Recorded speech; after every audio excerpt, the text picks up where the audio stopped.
இன்னைக்கு தமிழக அரசியல்ல ஏகப்பட்ட மாற்றங்கள் நடந்திருக்கு. டிவிக்கே கூட யார் யாரெல்லாம் அலைன்ஸ் வைக்க போறாங்க, வைக்கிறதுக்கான வாய்ப்புகள் இருக்கு. சிலர் வந்துட்டு வச்சுட்டாங்க. இவங்க எந்த கட்சியில இருந்து தாவி எந்த கட்சி கூட வந்துட்டு அலைன்ஸ் வச்சிருக்க போறாங்க அப்படிங்கிற டீடைலான வீடியோ தான். எல்லாருக்குமே தெரிஞ்சிருக்கும். டிவிக்கே 2026 நம்ம எலெக்ஷன்ல வந்துட்டு ஜெயிச்சு தமிழகத்தை வந்துட்டு ஆள போறாங்க. தளபதி விஜய் அவர்களுடைய தலைமையில வந்துட்டு ஆள போறாங்க. ஓகே. இப்போ பெரும்பான்மையை காட்டணும்னா 118 எம்எல்ஏக்களை வந்துட்டு அவங்க காட்டணும். ஆனா இப்போ இங்க இவங்க கிட்ட இருக்குது பாத்தீங்கன்னா 108 தான். இதுலயும் சில சிக்கல்கள் இருக்கு. என்னன்னா நம்ம விஜய் அவர்கள் பாத்தீங்கன்னா திருச்சி கிழக்குல அண்ட் பெரம்பலூர்ல வந்து நின்று இருந்தாங்க. ஸோ திருச்சி கிழக்குல வந்துட்டு அவங்க ரிசைன் பண்ணிட்டு பெரம்பலூரை மட்டும் கான்சன்ட்ரேட் பண்ண போறதாகவும், திருச்சி கிழக்குல பை எலெக்ஷன் வர்றப்போ வேற யாராவது ஒரு பெரிய தலையை வந்து நாங்க நிக்க வைக்கலாம், மேபி சகாயம் ஐஏஎஸ் வந்து நிக்க வைக்கிறதுக்கான வாய்ப்பு வந்து நிறைய இருக்கு அப்படிங்கிற மாதிரி டாக்ஸ் போயிட்டு இருக்கு. ஸோ மிச்சம் இருக்கிற 10 எம்எல்ஏக்கள் யாரு, யார் இருந்து வந்துட்டு அவர் பிக் பண்ண போறாங்க, இல்ல யார் விருப்பம் தெரிவிச்சிருக்காங்க அப்படிங்கிறது தான் மேட்ரு. இப்போ இதுல ப்ராப்ளம் என்னன்னா, ஒருவேளை இவங்க பெரும்பான்மையை நிரூபிக்காத பட்சத்தில் ஆளுநர் எடுக்கிற முடிவு தான் வந்துட்டு இறுதியானது. மேபி அவர் வந்துட்டு இன்னொரு 6 மாசத்துல இன்னொரு எலெக்ஷன் வந்து அனௌன்ஸ் பண்ணலாம். இல்லைன்னா வந்து நீங்க கண்டினியூ பண்ணுங்க பாத்துக்கலாம் அப்படிங்கிற மாதிரி சொல்லலாம். இல்லாட்டி வந்துட்டு வேற ஏதாவது கூட்டணி இன்னொரு 10 பேர் வந்து நீங்க வந்துட்டு எனக்கு பெரும்பான்மை காட்டுங்க அப்படிங்கிற மாதிரி வந்துட்டு சொல்லலாம். இல்ல வந்துட்டு டிவிக்கே வந்துட்டு இல்ல நாங்க பெரும்பான்மை காட்டுறோம், எங்களுக்கு சில நாட்கள் அவகாசம் வேணும் அப்படிங்கிற மாதிரி வந்து ரிக்வஸ்ட் வந்து வைக்கலாம். ஸோ இதுதான் வந்துட்டு சினாரியோ. இப்போ இந்த சினாரியோல வந்துட்டு ஒரு சின்ன சேஞ்ச். அவங்க 118 வந்து பெரும்பான்மை காட்டணும் இல்லையா? இப்ப 108ல இருந்து 5 எம்எல்ஏக்கள் தமிழக காங்கிரஸ்ல இருந்து பாத்துக்கோங்க. யார் கூட எல்லாம் கூட்டணி வைப்பாங்கிறது வந்துட்டு புரிஞ்சுக்கவே முடியல. ஆக்சுவலி வந்து இந்த எலெக்ஷனுக்கு முன்னாடி டிவிகேவும் இந்த காங்கிரஸ் தமிழ் மாநில காங்கிரஸும் பாத்தீங்கன்னா பயணப்படுறதா வந்துட்டு சில டாக்ஸ் போயிருந்தது. நம்ம ராகுல் காந்தி சார் பாத்தீங்கன்னா அதுக்கு வந்துட்டு ஓகே சொன்னாரு. பட் இங்க இருந்த பொறுப்பாளர்கள் யாருமே வந்துட்டு அதுக்கு ஓகே சொல்லவே இல்லை. ஈவன் தோ அதனுடைய தலைமைச் செயலாளர் முதற்கொண்டு. ஸோ இப்ப என்னன்னா டிஎம்கேவோட ஆதரவின் பேர்ல வந்து அவங்களுடைய சிம்பல்ல போட்டியிட்ட காங்கிரஸ் வேட்பாளர்கள், காங்கிரஸ் எம்எல்ஏக்கள் 5 பேர் யாரு ஜெயிச்சாங்களோ அவங்க டிவிகே கூட இணையறதுக்கான முடிவு வந்துட்டு எடுக்கப்பட்டுருச்சு. ராகுல் காந்தி அவர்களும் வந்துட்டு ஓகே சொல்லிட்டாங்க. அந்த 5 பேர் யார் அப்படின்னு பாத்தீங்கன்னா ஜமால் முகமது, பி விஸ்வநாதன், தாரகை, பிரவீன், ராஜேஷ்குமார். இவங்க ஜெயிச்சிருக்கிற கான்ஸ்டிடியூவன்சி எது அப்படின்னு பாத்தீங்கன்னா மயிலாடுதுறை, மேலூர், கோலோச்சல், வெலவன்கோட், கிளியூர். ஓகேங்களா? சோ இந்த 5 எம்எல்ஏக்கள் தான் இப்ப டிவிகே கூட வந்துட்டு இணைய போறாங்க. 108 பிளஸ் 5 அப்படிங்கிறது 113 ஆகி போச்சு. சோ 113 எம்எல்ஏக்கள் பாத்தீங்கன்னா இப்போ டிவிகே வசம் இருக்கு. சோ இந்த 5 பேர் வந்துட்டு ஜாயின் பண்ணிட்டாங்க. அபிஷியலா வந்துட்டு அவங்க போயிட்டு தளபதி விஜய் அவர்களை மரியாதை நிமித்தமா மீட் பண்ணி என்னென்ன ஃபார்மாலிட்டிஸ்ல இருக்கோ அது எல்லாமே வந்துட்டு முடிச்சுட்டாங்க. அவங்களும் வந்து வெளியே வந்து பேட்டி கொடுத்தது என்னன்னா, இது மக்களுடைய முடிவு, மக்கள் என்ன முடிவு எடுக்கிறாங்களோ அதுக்கு வந்துட்டு என்ன சொல்றது, எம்எல்ஏக்கள் ஆகிய நாங்க வந்துட்டு மக்களுக்கு சர்வ் பண்ண வந்திருக்கோம். ஸோ அவங்களுக்கு வந்துட்டு நாங்க வந்துட்டு சர்வ் பண்றது ரெடியா இருக்கும். இப்போதைக்கு வந்து இவங்க டிவிக்கு வந்துட்டு ஆட்சியில் இருக்காங்க. ஸோ அவங்க கூட பயணப்படுறதுக்கு வந்துட்டு நாங்களும் விருப்பம் தெரிவிச்சிட்டோம். எங்களுடைய தலைமை செயலாளர் ராகுல் காந்தி அவர்களும் பாத்தீங்கன்னா தளபதி விஜய் அவர்கள் கூட வந்துட்டு போன்ல பேசிட்டாங்க. அவங்களும் ஓகே சொல்லிட்டாங்க. ஸோ மியூச்சுவலா ஒரு அண்டர்ஸ்டாண்டிங் போயிட்டு இருக்குது.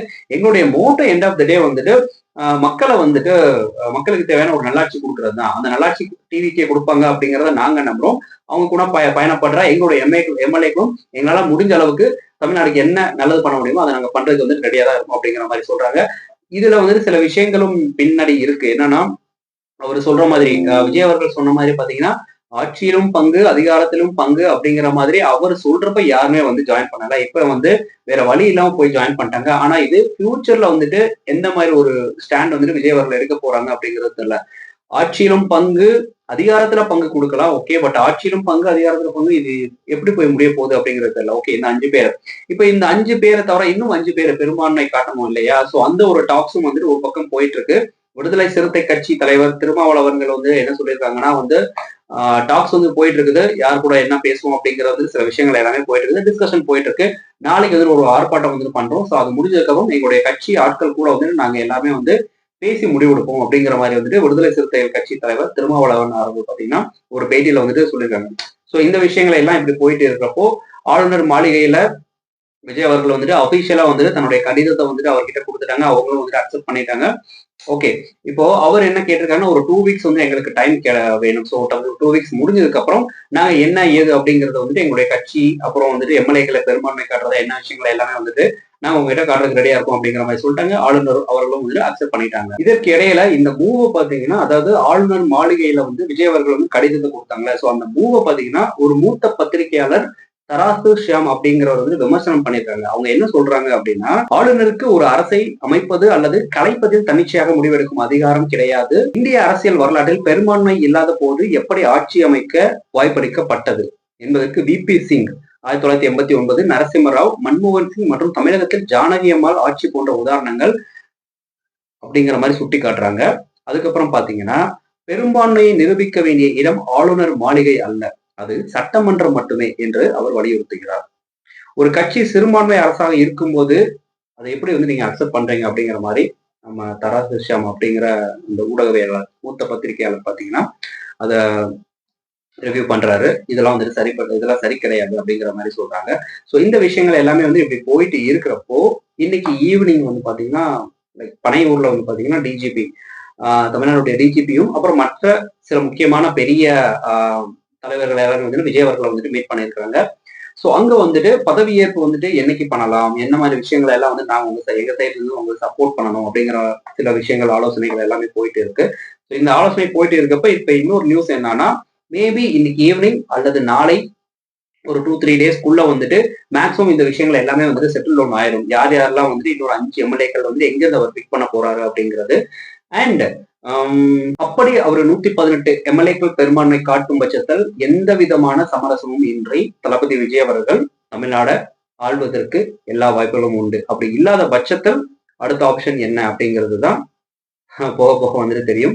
எனக்கு தெரிஞ்சு பாசிட்டிவான ஒரு ரூட்ல தான் போயிட்டு இருக்குது. 108ல இருந்து 113 வந்துட்டாங்களா, ஸோ இன்னொரு 5 எம்எல்ஏக்கள் எங்கேயாவது வந்துட்டு பிக் பண்ணிடுவாரு அப்படிங்கிறது தான் என்னுடைய ஒரு விருப்பமா இருக்கு.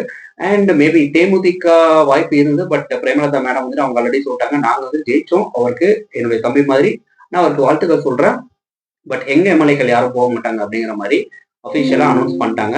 இப்ப அடுத்த மூவ் எப்படி இருக்க போகுது அப்படிங்கிறது தான் செம்ம ட்விஸ்டே. காலையில இருந்து இந்த விஷயங்கள் தான் போயிட்டு இருக்குது. நாளைக்கு மார்னிங் இல்லாட்டி நாளை கழிச்சு ஒரு 2 டேஸ்க்குள்ள வந்துட்டு எல்லா விஷயங்களும் வந்து தெரிஞ்சிடும். நானும் அதுக்கு ஈகரா வெயிட் பண்ணிட்டு இருக்கிறேன். பார்ப்போம். உங்களுடைய கருத்துக்கள் என்ன அப்படிங்கிறத கமெண்ட் பாக்ஸ்ல பதிவு பண்ணுங்க. தேங்க்யூ. டாடா. Take care. பாய்.